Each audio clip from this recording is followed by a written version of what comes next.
আর গাভী আসলে আমি গাভী পালি এই জন্য কেন পালি সেটা কিন্তু আপনাদের আগে অনেক ভিডিওতে দেখাইছি। আসলে এই যে এই গাভীটা কিন্তু আমি আপনার কয় মাস 6 মাস আগে কেনা হয়েছিল, তখন হচ্ছে 2 মাস 2.5 মাস প্রেগনেন্ট ছিল। 1.5 লাখ টাকার এই গাভীটা কেনা হয়েছিল। আর ওই যে বাছুর যে প্রথমটা দেখতে পাচ্ছেন এটা ওর সাথে ছিল। এখন কিন্তু আসলে এই বাছুরটা বিক্রি করলে কিন্তু 50+ যাবে।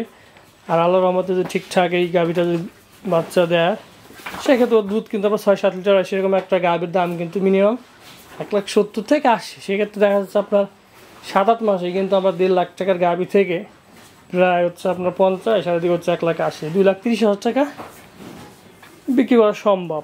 কার্পেট দেবেন, বাই চান্স আল্লাহ না করুক যদি কোনো স্লিপ টিলিপ খারাপ যদি পড়ে যায় সেক্ষেত্রে কিন্তু।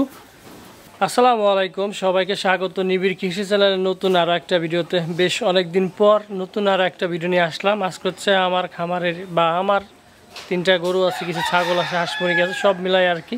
যারা আমার চ্যানেল নিয়মিত ভিডিও দেখেন তারা জানেন অবশ্য।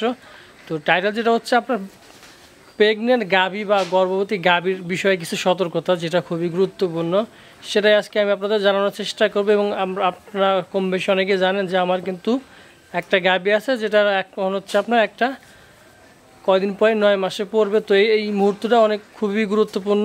তো এখন এই মুহূর্তে আপনার কী করতে হবে, কোন বিষয়গুলোর উপর খেয়াল রাখতে হবে সেটা জানানোর চেষ্টা করবো। আগে চলেন সেটা দেখাই এবং বিস্তারিত জানাই। তো দর্শক, এটা হচ্ছে আমার হচ্ছে আপনার যে 4-5 দিন পরে আসলে আপনার 9 মাসে পড়বে।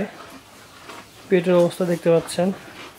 তো এই সময় যে বিষয়গুলো মেন আপনার খেয়াল রাখতে হবে, কারণ এইটা হচ্ছে দেখা যাচ্ছে আমাদের প্রিয়জনরা, মা বোন স্ত্রী যখন প্রেগনেন্ট থাকে আমরা কিন্তু অনেক কেয়ার করি বা অনেক কিছু খেয়াল রাখি। সেমভাবে কিন্তু আপনার গরুর ক্ষেত্রেও তাই, যে ওরা যখন এই প্রেগনেন্ট অবস্থা থাকবে সেক্ষেত্রে আপনার বেশ কিছু নিয়ম ফলো করতে হবে, যেমন খাবার দাবার, ওর শারীরিক নিরাপত্তা, ট্রিটমেন্ট। তো মেন যে বিষয়গুলো হচ্ছে যেটার দিকে আপনাকে বেশ কিছু খেয়াল রাখতে হবে, সেক্ষেত্রে 1 নম্বর একটা বিষয় হচ্ছে যে আপনার গরুগুলো কিন্তু প্রতিদিন গোসল করাইতে হবে। এবং গোসল করার সাথে আপনার ওর যে পায়ের নিচে সেটা কিন্তু সবসময় শুকনো রাখার চেষ্টা করবেন।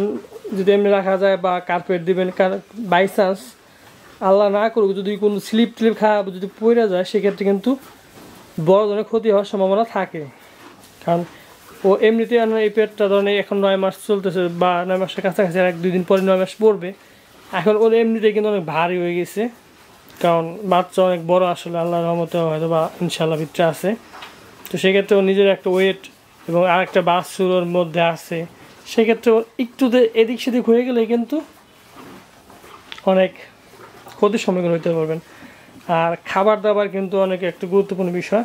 এই সময় আপনার ভুসির বা দানাদার যে খাবারগুলা একটু বাড়াই দেওয়ার চেষ্টা করবেন, কারণ কেননা ও তো একাই খাচ্ছে না, ও খাচ্ছে, ওর ভিতরে যে আছে অনাগত বাছুর যেটা আসলে আমাদের মহিলাদের যেটা আমরা করে থাকি, ঠিক সেমভাবে ওদের কিন্তু একই রকম। আসলে ওরা বলতে পারে না, আর আমরা হচ্ছে আমাদের অনুভূতিটা আমরা প্রকাশ করতে পারি, ওরা কিন্তু প্রকাশ করতে পারে না। সুবিধা অসুবিধা ওরা জানাইতে পারে না, সেক্ষেত্রে আপনাকে কিন্তু বুঝাই নিতে হবে। তো আর হচ্ছে প্রতিদিন গোসল করাতে হবে, কারণ এই সময় কিন্তু শরীরটা কিন্তু এমনিতেই গরমকাল, তাপমাত্রা বাড়তে থাকে, আর তাছাড়া একটা শারীরিক চাপ কিন্তু থাকেই। তো আর যদি সম্ভব হয়, যদি কোনো সমস্যা দেখা দেয়, আপনার ডাক্তারের পরামর্শ নেবেন যে এই সময় কী কী করা প্রয়োজন। আসলে আমাদের চাইতে কিন্তু ডাক্তার ভালো বোঝে, বা কী কী করে ডাক্তার সেটা আপনাদের ভালো মতন বুঝাইতে পারবে। আরও খাবার যে বিষয়টা, যদি কাঁচা ঘাস খান মাঠ থেকে, যদি ঘাস এই সময় আপনার বাইরে ঘাস না খাওয়াই ভালো, যেটা আপনার খেতে লাগানো থাকে ওইগুলোই খাওয়ানো ভালো। কারণ বাইরে ঘাস এখন হচ্ছে মাঠে কিন্তু কৃষকরা মানে নিয়মিত ওষুধ দিয়ে থাকে, যে কখন কোন খেতে কোন ওষুধ দেওয়া বোঝা খুব কষ্ট। সেক্ষেত্রে যদি আপনি আরও করে ঘাস আইনে গরু খাওয়ান সেক্ষেত্রে কিন্তু এটা ফুড পয়জনিং বা গরুর জন্য কিন্তু একটা মারাত্মক হুমকির মুখীন মানে সম্মুখীন হইতে পারে। সেক্ষেত্রে এই বিষয়গুলো কিন্তু আপনার খেয়াল রাখা জরুরি। আর গাভী কিন্তু তো যদি আমার বিক্রি করে নিয়ত নাই, ইনশাল্লাহ আল্লাহ ভালোভাবে করে চেষ্টা করে রাখার জন্যে, এবং সেটা কি হয় না হয় সেটাও আপনাদের দেখাবো। তো আর কম বেশি আপনারা যারা গরু পালেন, আসলে গরুর সতর্কতামূলক বিষয়গুলো আপনারা কম বেশি সবাই জানেন। তো সেটাই আর কি চেষ্টা করবো, কেননা সবচেয়ে বড় বিষয় হচ্ছে কিন্তু ওরা কিন্তু ওদের সুবিধা অসুবিধা বলতে পারা সেটা আপনাদের আমাদের বুঝে নিতে হবে, কারণ আমি মানুষ, ওরা হচ্ছে গরু। আমার আপনার যে অনুভূতিটা বা আমরা তো বলতে পারি, ওরা আসলে বলতে পারে না। তো সেটাই আসলে চেষ্টা করবেন এই গর্ভবতী বা যে কোনো গরুর ক্ষেত্রে। আসলে আমরা যদি কোনো রাস্তা চলার পথে কোনো কারণে স্লিপ কেটে পড়ে যায়, সেক্ষেত্রে কিন্তু আমাদের শরীরের অনেক বড় একটা ক্ষতি হয়ে যায়। সেম বা ওদেরই আসলে। তো অনেক টাকা পয়সা দিয়ে আসলে আমরা গরু লালন পালন করে থাকি। এই গরুটা ধরুন 1.5 লাখ টাকা, যদি কোনো কারণ আল্লাহ না করুক কোনো একটা সমস্যা হয়ে যায়, সেক্ষেত্রে অনেক বড় একটা লস না। তো সেক্ষেত্রে সবসময় চেষ্টা করবেন এই গরুর জন্য আপনার পর্যাপ্ত পরিমাণ সুযোগ সুবিধা রাখা এবং যত্ন নেওয়া ঠিকঠাক। কখনো যদি আপনি না বোঝেন, সেক্ষেত্রে আপনি ডাক্তারের পরামর্শ নিতে পারেন। তো এই হচ্ছে অবস্থা। এই যে হচ্ছে আরেকটা, এটাও গাভি বানানোর চিন্তা ভাবনা আছে, দেখা যাক কী হয়। ইনশাল্লাহ দোয়া করবেন সবাই। ছোটো পরিসরে শুরু করছি, বা আপাতত এগুলোই আছে যা দেখেন আসলে।